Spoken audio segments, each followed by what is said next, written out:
Flight boss, bitch. For sure. Listen to the Mind of an Aries Moon. I'm the Archangel Uriel. And I'm here to carry out God duties and motherfucking responsibilities. And flight morning, everybody. Waking flights. Goddamn. Now check this out. This is why you may have one sign in two houses. I repeat, this is why you may have one sign in two houses due to your house chart. Now, this may turn a lot of y'all off and be like, wait a minute, I don't like this house system. And a lot of times that be the house system of Pisces. If I'm saying it right, Pisces, Placidus. If I ain't, you know what I'm saying? But the Placidus chart, or the P word. You know what I'm saying? A lot of y'all may get turned off like this may be wrong or things of that nature, and I don't know how to read this and things. And then you may go to a Vedic astrologer, and then they may lead you to an equal house system or something like that. Now, this is getting into lostness and following the lost stars, so you need to understand that. For the most part, it is important to always go towards a house system that's correlated and backed and supported by the degrees.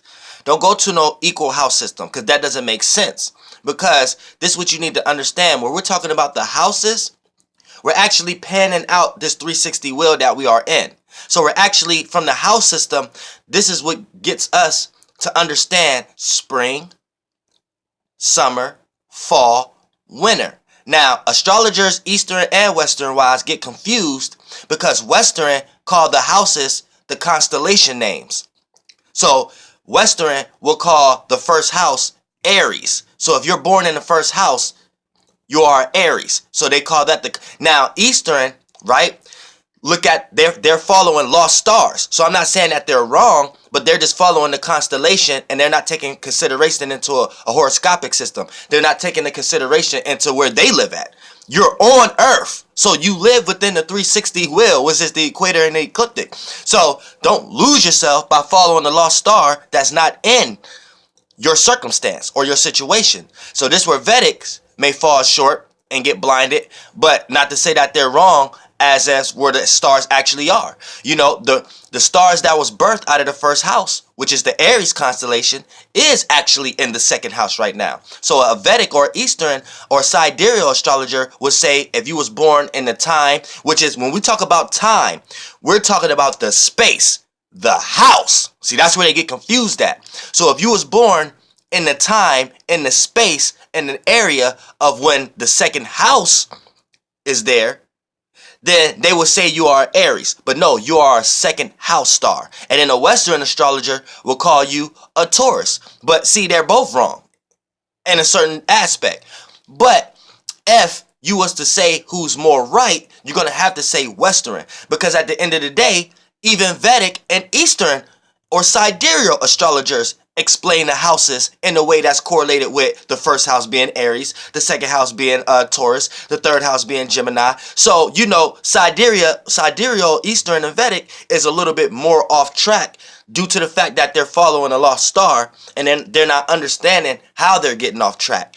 And Western just not understanding the confusion, so they're still going along with calling the first house Aries. So for the most part, what Eastern and Western astrologers need to understand in a nutshell is that before you talk about the constellations, you need to talk about the houses, because the houses represents the space, and the space is the spirit.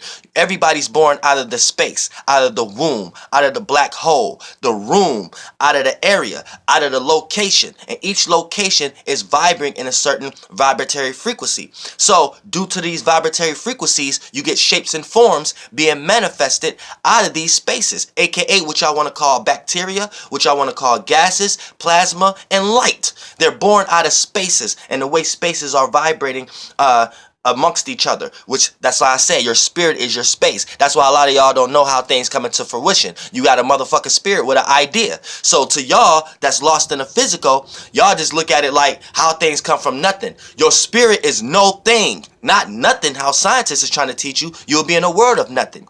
When you look at it like it's no thing, it's no thing is not a shape and form yet. So your spirit is no shape and form yet. It has to have an imagination, aka it emits a light. So that's the first stream, the first plasma, the first hydrogen, the first whatever the fuck y'all want to call it. Then once that spirit go in that, you see a form of that opening up and something sucking into itself. But you don't know what's going in. It's something pouring into itself. That space is going in within itself. So you see a division of the light. But for the most part, that's where that spectrum come from. A spirit, that space going into that shape and form, and the only way you know the direction and the path and that personality, that virtue of that shape and form, or the spirit within it, is seeing the direction of the shape and form, and that's calculating the time of that body. But the direction is going and how it's acting and things of that nature is the space within it, the spirit within it. You see what I'm saying? So when we're talking about understanding, you need to understand the space you are in. So you always need to understand a horoscopic system. You know what I'm saying? And therefore, once you understand the space you are in, then you will be able to understand where the fuck you're going and where the fuck how things appear to you, and not how things appear to where it's at, and you're not where it's at. You see what I'm saying? Now you need to develop where you're at first to even have an intelligence of where would something be like if you was it. Otherwise, you're just following a lost star. So that's something the Western and Eastern astrologers need to get into, and that's why I got flight astrology. But for the most part, when we get into why you may have one sign that cover two houses, and why it's important to go to a house system that's backed and supported by degrees, because every constellation ain't 30 degrees. But the space that you are in always creates a 360 pie wheel. You always could do a full 360 amongst yourself. So you're in a third dimension. Now, if you're looking at objects that's not backed and supported by the third dimension, so you're seeing objects coming in and out of the third dimension, but they're going to the fourth, fifth, and sixth dimension as well, then you need to understand how these things work from a third dimensional aspect. So that's actually understanding your space. So since something is not out of your space, it may be in a 720 sphere and then a 1080 sphere. But if you are in a 360 sphere, then the only way you can understand that 720 sphere is by understanding it from a 360 sphere. You see what I'm saying? So the 360 sphere that we are in is the 12 houses. That's nothing more, nothing less but 360. When you separate it, you get 2 houses. Separate it again, you get 4 houses. Then you keep separating it, you know what I'm saying? You get 8 houses all the way down the line till you get 12 houses. So for the most part, this is the space and the area that we are in. Now, how the sun, moon, Mercury, Jupiter, Mars, Pluto, how these motherfuckers travel through these motherfuckers is how we understand how it's influencing us. So, for the most part, you are a mini constellation that walks amongst this earth. So based upon the space that you was born in, that's going to be the energy signature that you would. So just because that I'm an Aries, right? So just because the Aries star constellation is not in the first house anymore, I was born in the space and location of the first house. In my area and location where I'm at in America, we were going through the spring equinox. And the time reference and the period of the spring equinox is when I was born in. So I was born in the earlier stages of the first house. I was born in the first house. The first, second, and the third house is the spring equinox. See what I'm saying? The 4th, 5th, and the 6th house is the summer equinox. The 7th, 8th, and the 9th house is the fall equinox. See what I'm saying? The 10th, 11th, and the 12th house is the spring equinox. So that's letting you know the chakra wheel that we are on is traveling through these spaces also. See what I'm saying? Do you get it? So we're facing and traveling in these. This is why, and we're tilting and things of that nature. For the most part, that's why I said y'all looking up. So this is why when an ant or something like that is crawling on your ceiling, you're not jumping in. You're not looking at the ant like, do the ant think is looking up? Because when you looking up at the ceiling, you looking at the ant. But do you think the ant is looking? When you think the ant looking up, you think the ant thinking it's looking down? No, it's just it's looking up, and then it may see you. You see what I'm saying? So you need to understand when we talk about the 4th, 5th, and 6th dimension, there is no such thing as direction. This was relative. And since you're within a dimension, you have things that's relative to you. And since y'all came here following a spirit, that spirit is the spirit that y'all look up to. Now, it leads out in forms of thinking, analyzing first, and spiritually first, and then you start to create shapes and forms and bodies that you can be consciously aware of that act out in that same directional path. So whatever realm of reality you're in, and whatever that you call the directional path is up, is going to be a shape and form that you have followed to come here. Regardless, because once you become one of these beings, you start to understand that there's no such thing as direction. You become your own direction. You have to create your own map. So it's the simple fact that y'all have a map down here, y'all relative, and y'all following. So y'all have a map, and y'all have a what y'all quote unquote think is north. Y'all have a quote unquote what y'all think is south. Y'all have a quote unquote what y'all think is west, and y'all have a quote unquote what y'all think is east. Now, for the most part, y'all have spirits. Y'all have spirits ruling each direction, and each spirit has an energy signature. And then they have a legion, which is spirit that come from that legion, like me. The ocean fluid in the river I created was the one from the fall. So it's all the fall energy. So all the fall energy is what y'all will see when y'all traveling through that area. So now y'all look at it as the season autumn, the fixed star Antares, the spirit of the spirit. The spirit that's in this body is Uriel. You see what I'm saying? So that's the right and the left brain of it. Antares is the left brain of it. You can point to it. Right brain is the feeling and the vibration of it. That vibration, that fluid, those waters, those oils. So all the shapes and forms came out of that. Now me, I have swam here in one of my shapes and forms and swam all the way down here to this realm of reality through this stream and got these bloodlines and these bloodstreams to come here to experience this realm of reality. But just me as a spirit, as a space, I'm controlling that direction. So for the most part, as a light form, I'm here in this realm of reality to express all my experiences, all the spaces and the locations I have been through in the astral realm, fourth, fifth, and sixth dimensional wise. And this is what we are all doing. So you know how much a person have experienced based upon wisdom and knowledge. So due to the fact of all the energy, so when you look at the fixed star Antares, right? That's a bright star. It's even brighter than the sun. So when you look at the sun in this realm of reality, right, it's only giving y'all so much conscious awareness. It's only giving y'all so much energy, right? I don't need this sun to have a certain amount of energy. So I can outdo a lot of consciousness here, a lot of knowledge here.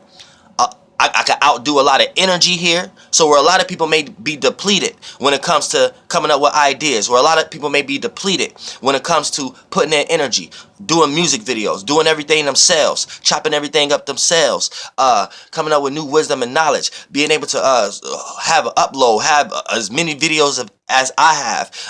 You'll probably look at me and be like, when does this person even have the time to actually do all this actual shit? And it's because of that. This is why you need to understand brain waves, and you need to understand alpha, gamma, beta, epsilon. There's all kind of brain waves, star waves, frequency waves. And when you know how to tap into these frequencies, right, you start to vibrate in those frequencies. So you could be in the third dimension and tap into a alpha star frequency or an alpha wave frequency, right? Now, if you absorb too much of that energy, you may explode yourself, because too much energy, you would explode, right? Now, what does that mean is, in your realm of reality, since you're in the third dimension, you will manifest a circumstance and situation where you would get destroyed. So you may manifest a circumstance or a situation where someone kill you, or you was in an accident or something like that. But in the fourth, fifth, and sixth dimension, it is truly playing out as your spirit getting too big, based upon it's too much. It have outweighed the physical shape and form, aka you have went through too many experiences, and now you have learned too much to the point that the shape and form that you are in, your spirit have expanded and contracted to a larger magnitude. You have to go into a bigger shape and form. You have to go into a higher realm of reality. You cannot sustain this lesser vehicle anymore. So that's how it would play out. You know what I'm saying? So a lot of times this is where people you see in your life who die early. You know what I'm saying? Like they say, the good die young, or things of that nature. Or based upon, or people who have went through a lot of experiences, right? Hard lives, right? They have learned so much. And when you go through an experience, when your spirit go through a light, a prism, a gas, a body, a human, a God body, whatever, when your spirit go through a shape and form, it learns. It goes into that form, gain information in order to figure it out. Figuring something out is putting death to something. So you getting out of that shape and form. Once you figure out this body, you will create and manifest a situation in your life where you get killed or you create an accident. So this is what your spirit is basically doing, small magnitudes to large magnitudes. So once you gain information, that means you go into a realm of reality. You go into a form. You go into a body, a parent. You go into a vehicle. Once you figure it out, right, you rise above it. You figure that out. So now you're out of that figure, right? So you have that information. So once your spirit has enough information through that experience. So once you figured out of that, you have developed enough information. You can no longer be in that form. So when you're doing that as far as educational wise, right, that's when you learn something, and then you could rise and go into something bigger. You could get a bigger business or start to learn something that's bigger, or go to a higher grade. This is why we have the grading systems. You know what I'm saying? Once you didn't learn the third grade, you go to fourth grade. If your ass didn't learn the third grade, your ass gonna keep repeating the third grade. Now, for the most part, see, the education system, you might have spirits in that realm that may be doing that the wrong way, but our spirits is all moving in space. So there's a reason why there's an educational system in the first place. There's a reason why we got technology in the first place. Now, you might got spirits that's vibrating very high to have other spirits following them to give us the idea that we're supposed to be doing this energy signature in this way, in their way. But what you need to understand is we're all experiencing these same energy signatures, and we all have access to it on our own, and we're all doing these things anyway, whether we agree to do it in a way another spirit that's vibrating high doing it or not. You know what I'm saying? We're all doing the same thing. So I don't care if you want to get disgruntled and you want to go get your own land. 9 times out of 10, you a spirit in a body that still want to go take over a land. You see what I'm saying? Point blank, period.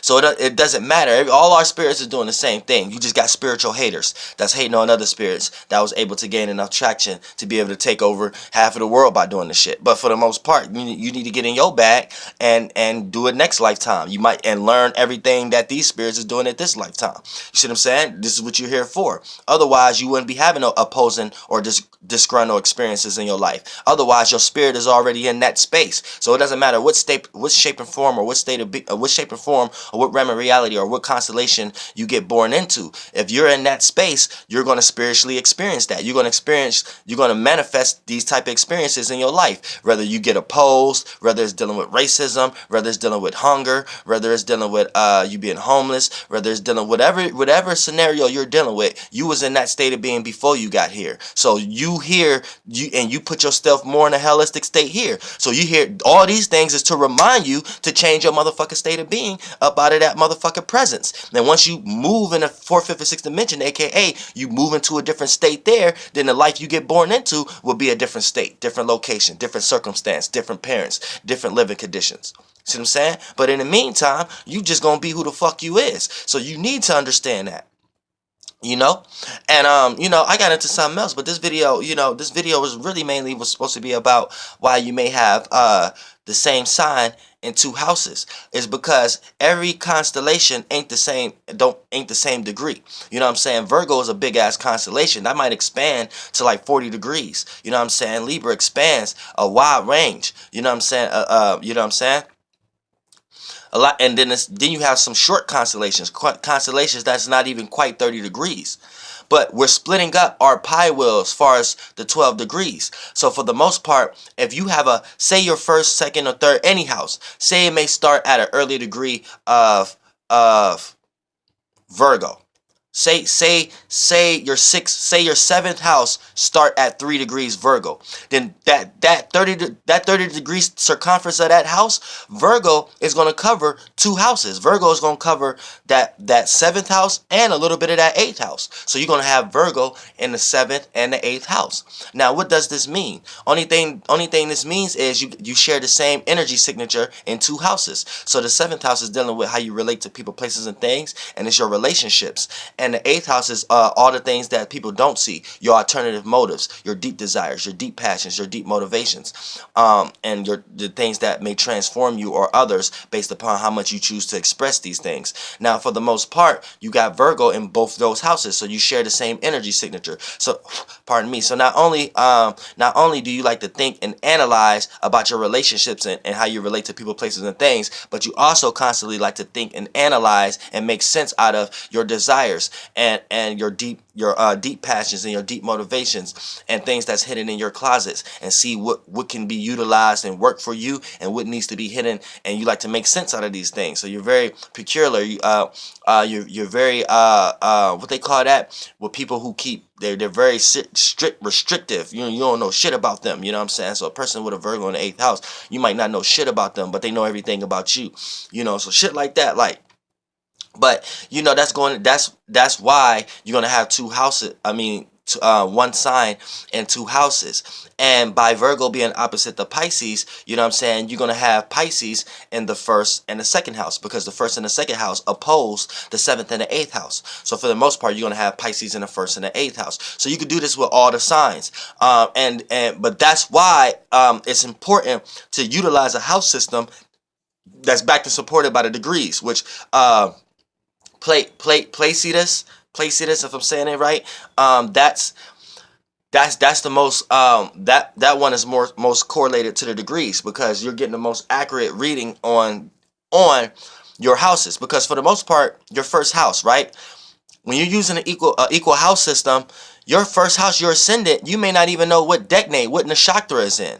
So you might not know if it's in the first 10 degrees, or if it's in the 10 through 20 degrees, or if it's in the 20 through 30 degrees. So you don't even know what attribute, what actual constellation is back and supporting your Leo-like energy. You don't even know what space and location, what constellation, where you may have been born and died from, and what star, what blood vessels you was before you traveled through this space to be a Leo, or to be whatever ascendant sign you are, or whether you are a Gemini ascendant, or Aquarius ascendant, or a Scorpio ascendant, whatever ascendant you are, you using an equal house system, you're not even going to know what constellation is back and supporting it. You see what I'm saying? If you in like 20 to 30 degrees Scorpio ascendant, you back to supported by like Hercules and shit like that, and serpents, you know what I'm saying? And Ophiuchus.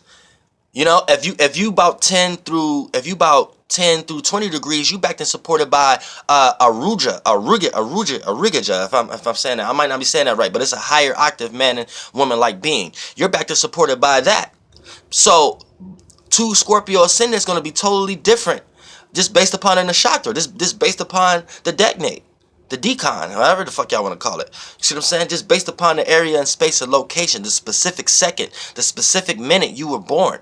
Y'all could be totally different ascendants, but you would never know that by utilizing an equal house system. So that's what I'm saying. This is why it's important, because the equal house system doesn't take into consideration that the constellations, aka the signs, are not all 30 degrees.